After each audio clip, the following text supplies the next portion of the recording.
A pattern in history that has destroyed 3 world superpowers in the last 500 years, and right now, in 2025, the United States is following that exact same pattern, step by step, almost like we're reading from the same playbook that led to disaster every single time before. In 1590, Spain was the richest empire on earth. They controlled half the world's gold and silver. Their military dominated Europe. Everyone wanted their currency. Within 80 years, they were bankrupt, a second-rate power that never bounced back. In 1914, Britain ruled the largest empire in human history. The sun never set on British territory. The British pound was the world's money. Within 40 years, the empire was gone. The currency crashed. They became America's sidekick. In 1991, the Soviet Union was the other superpower. Nuclear weapons, global power, satellites everywhere. It disappeared in 900 days. Not from war, from economic collapse. 3 times, 3 superpowers, 3 total collapses, all following the exact same steps. And here's what should scare you. The United States has already finished 5 of the 7 stages. We're not heading toward the pattern, we're already deep inside it. This is the story of how empires die, why they always think they're special, and why the math says we're next. And it's happening faster than anyone wants to admit. Hashtag, what empire collapse really looks like. Before we go through the pattern, you need to understand what superpower collapse actually looks like, not in history books, but in real life. Empire collapse doesn't start with war or military defeat. It starts with running out of money. The empire stretches beyond what it can afford. Military bases in 150 countries, wars everywhere, promises it can't keep, debts it can't pay back. At first, nothing seems wrong. The money still works. The military still wins fights. The government still makes promises. But underneath, the foundation is cracking. Money goes to the wrong places. The country makes less and less. The smartest people leave. Then everything speeds up. Friends start looking for backup plans. Enemies test your limits. Trade partners find other options. Your currency loses its special status. And suddenly, the things that made you powerful become weaknesses. Your currency that everyone once needed comes flooding back home. Your military spread across the world costs too much to maintain. Your promises that were once backed by strength become empty words. That's not theory. That's what happened to Spain, Britain, and the Soviet Union. And it happened because they made exactly the same choices we're making now. They believed their power would last forever. They spread their military too thin. They printed too much money. And they refused to accept reality until collapse was already happening. Let's look at how it actually went down 3 times. The exact same way. Hashtag Spain, the first global empire, 1500s to 1600s. This is the original blueprint. After Columbus discovered the Americas in 1492, Spain became the first true world power. They conquered the Aztec and Inca empires and took control of the richest gold and silver mines ever found. By 1550, Spanish ships were bringing home 200 tons of silver per year. By 1600, over 400 tons annually. Spain controlled Europe's money supply. The Spanish real was the world's reserve currency. Everyone wanted Spanish silver. This is where the pattern begins, with a country that controls the world's money and believes that makes them unstoppable. King Philip II, ruling from 1556 to 1598, had more money than any king in history, and he spent it all on empire. Stage 1. Military overextension. Spain fought wars everywhere. Once against the Ottoman Empire in the Mediterranean, against France in Italy, against Protestant rebels in the Netherlands, against England's navy, wars in the Philippines, wars in the Americas. By 1580, Spain had military commitments on 4 continents. The cost was massive. Half of Spain's money went to the military, and still, it wasn't enough. Stage 2. Currency debasement. The Spanish crown couldn't pay its bills with taxes alone. So they did what every failing empire does: they ruined the currency. They started mixing copper into silver coins. A coin that was supposed to be pure silver became 50% copper, then 75% copper. The face value stayed the same, but the real value crashed. By 1600, Spanish silver coins barely had any silver. Merchants stopped accepting them at face value. Prices exploded. Stage 3. Debt spiral. Spain borrowed constantly from Italian bankers, from German bankers, from anyone who would lend. By 1557, less than 20 years into Philip's reign, Spain went bankrupt. They couldn't pay their debts, restructured, and kept borrowing.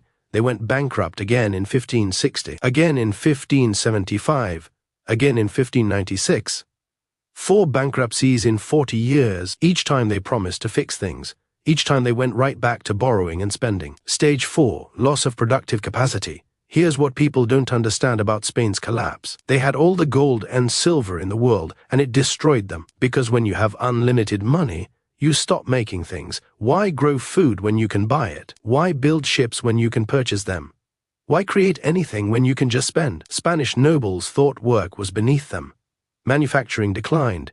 Farming stagnated. All the wealth went to buying goods from other countries. The gold and silver from the Americas went straight back out to pay for French wine, Italian silk, Dutch goods. Spain became a pipeline. Wealth flowed through them, but none of it stuck. By 1600, Spain was making almost nothing. They depended completely on imports, completely on silver to pay for everything. And when the silver mines started running dry, when production dropped, the entire system collapsed. Stage 5, social decay with the economy failing, crime exploded.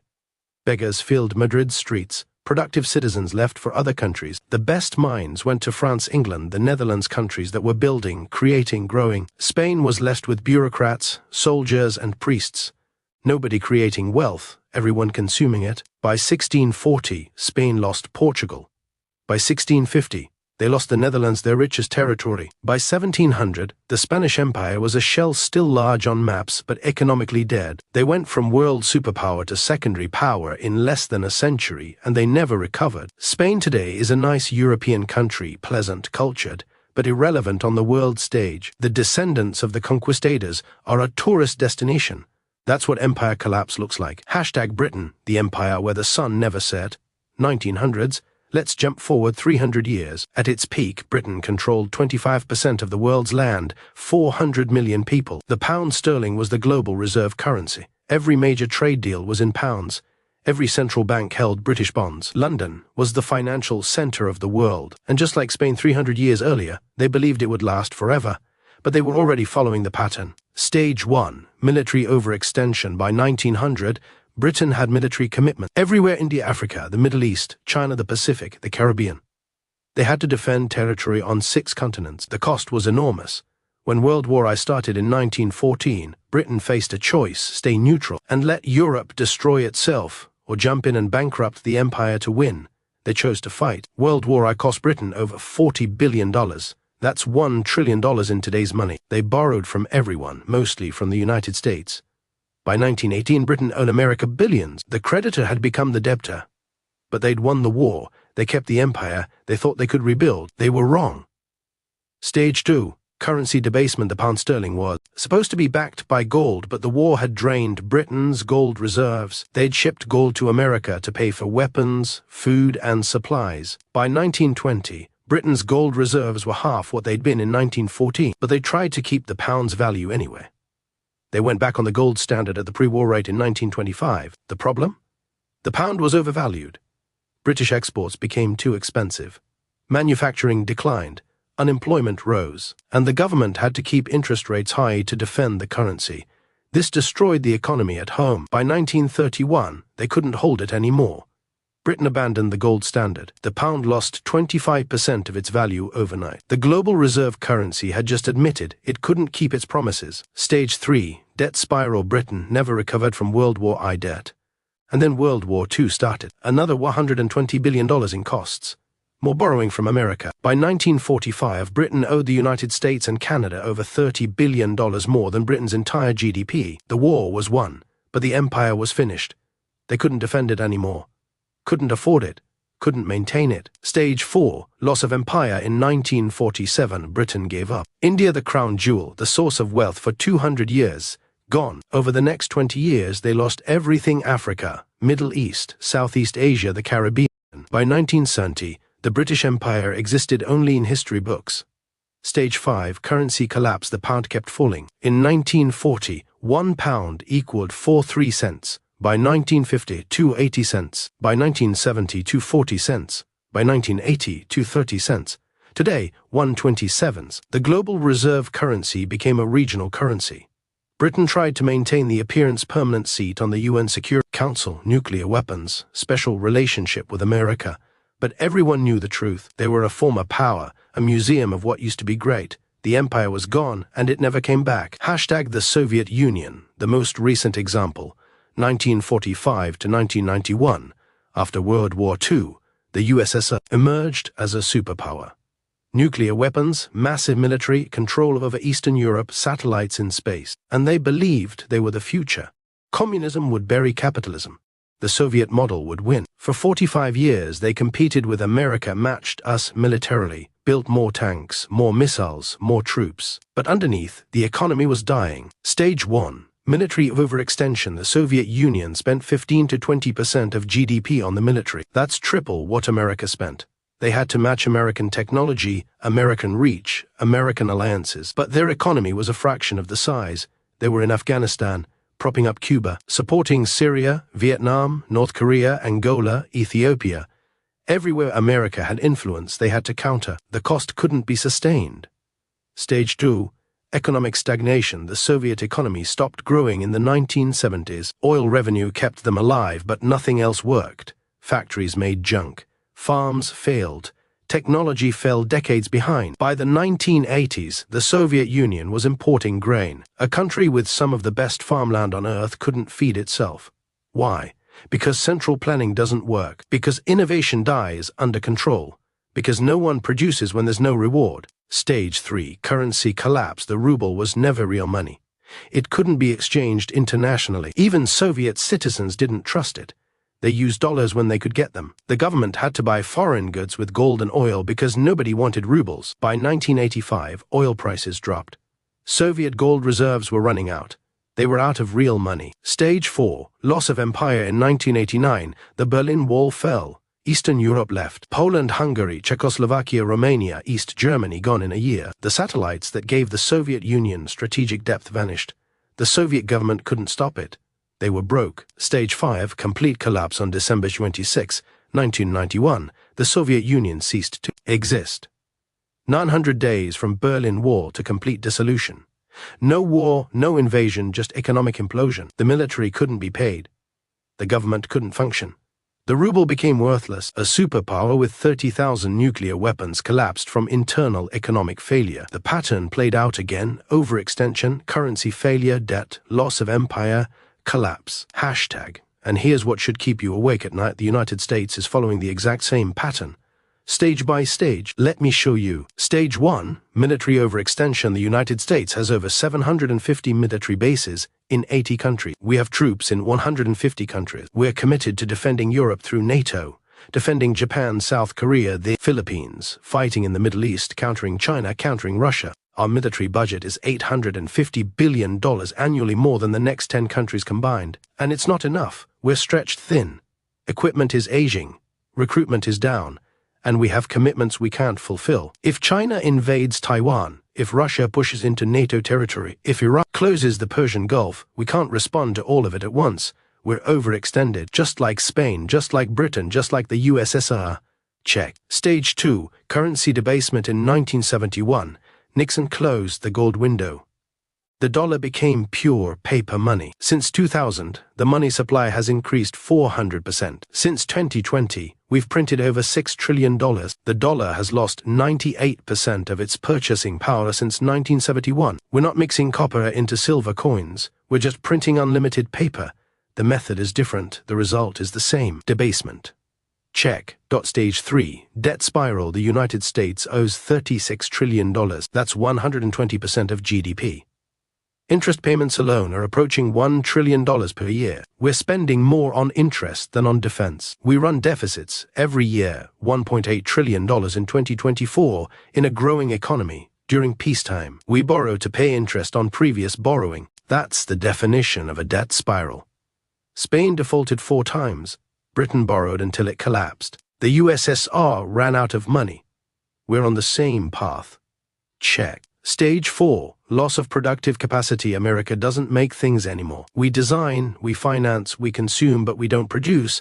Our manufacturing base has been gutted, shipped to China, Mexico, Vietnam. We import $800 billion more than we export annually. We depend on foreign supply chains for everything: medicine, electronics, steel, even military parts. Just like Spain became dependent on imports while the silver flowed out, we depend on imports while dollars flow out. And just like Spain, when the money stops flowing, we're in trouble.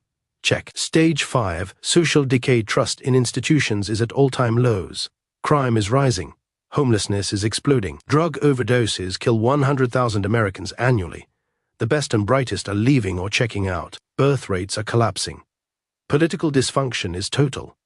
We can't agree on anything, can't fix anything, can't build anything. The signs of decay are everywhere, but everyone pretends it's fine. It's not fine. Check. Hashtag, we're on stage 5 of 7. The Soviet Union made it to stage 5 before complete collapse. So did Britain. Spain lasted longer, but the pattern is the same. We're not at the end yet, but we're deep into the sequence. Stage 6 is loss of reserve currency status. That's when allies start looking for alternatives, when trade moves to other currencies, when the dollar comes flooding back home because no one needs to hold it anymore. We're seeing early signs. BRICS nations developing alternatives, central banks buying gold, China and Russia trading in yuan and rubles, Saudi Arabia accepting yuan for oil. The cracks are forming. Stage 7 is collapse, not slow decline. Sudden implosion. The Soviet Union went from superpower to non-existent in 900 days. Britain lost the empire in 20 years. Spain took longer, but the result was the same. When the reserve currency fails, when the debt becomes impossible, when the military can't be funded, it doesn't decline gracefully, it collapses quickly, brutally. And everyone who thought it can't happen here learns the same lesson every empire learns: it can and it does. Hashtag history doesn't care about exceptionalism. 3 empires followed this pattern: Spain, Britain, the USSR. Each believed they were special, each believed they were different. Each believed the rules didn't apply to them. They were wrong every single time. We're telling ourselves the same lies right now. We're different. We have technology. We have the dollar. We're America. But the pattern doesn't care about feeling special. The pattern is mathematical. You cannot spend beyond your means forever. You cannot maintain empire without making things. You cannot print unlimited money without consequences. You cannot avoid stages 6 and 7 once you've completed 1 through 5. The sequence is locked in. The only question is timing. Hashtag the clock is ticking. Maybe we have 10 years, maybe 5, maybe less. But the pattern says collapse is coming. And when it comes, it won't be slow. It'll be sudden. A currency crisis that triggers a debt crisis that triggers a political crisis. Overnight, the superpower becomes a cautionary tale. The reserve currency becomes a regional currency. The empire becomes a memory. 3 times it happened before. The pattern says we're next. Since 2020, we've accelerated every stage. Printed more money, increased more debt, extended military commitments, hollowed out production, fractured society. We're not walking the path anymore. We're sprinting down it, and the end is visible if you know the pattern. Maybe we'll find a way out. Maybe America can do what Spain, Britain, and the Soviet Union couldn't. Maybe we'll reform, rebuild, restore. Maybe this time really is different. But the pattern says otherwise. The math says otherwise. And history, which has watched empires die the same way over and over, says we're about to learn the lesson the hard way. If this opened your eyes to where we actually are in the sequence, subscribe, because when we hit stages 6 and 7, you'll want to understand what happened and why. The answers aren't hiding in the future, they're written in the past, and I'll show you where to look.